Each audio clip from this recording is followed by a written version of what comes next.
Hey, everybody, it's Tim Hagen from Progress Coaching, and I'm still in Rochester, New York, going to an ex volleyball player's wedding. And I wanted to provide some insight to something that has occurred at a couple different clients out here.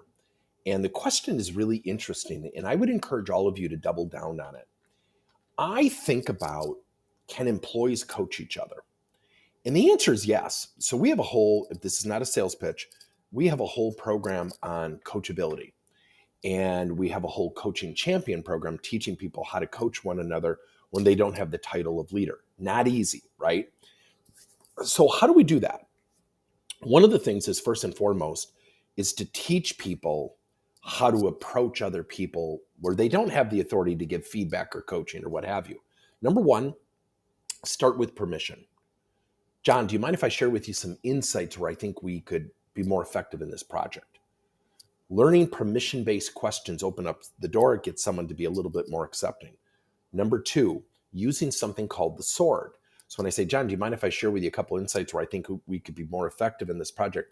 And the last thing I want to do is assume where you're coming from, which I think would be unfair. I'd love to hear your ideas, meaning I'm throwing myself on the sword. So those are the first two techniques. The third thing is to always teach coaching questions that utilize and leverage something called framing.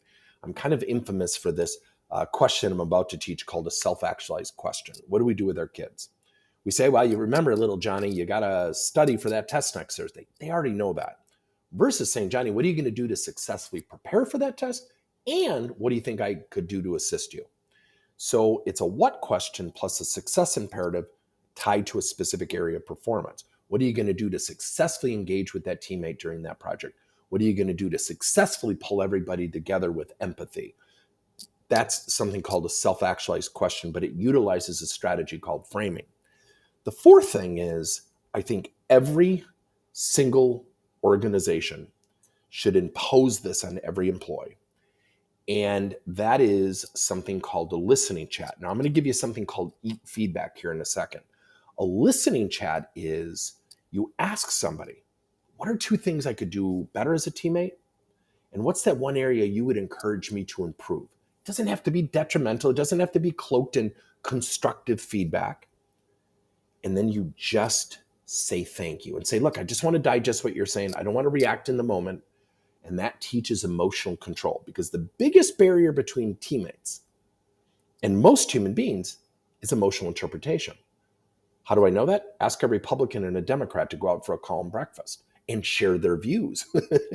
So what's really interesting about it is you're practicing reflection before the reaction. And so when we think about teaching employees to do this, and I was just meeting with a CEO that I was out here working with their company, and she had asked me and kind of alluded to that. I said, yeah, everybody's a coach. But then this is the fifth lesson. Teach people to go look for the good stuff and say something. Build the trust, because what coaching will ultimately turn into, if we don't practice positivity, is what?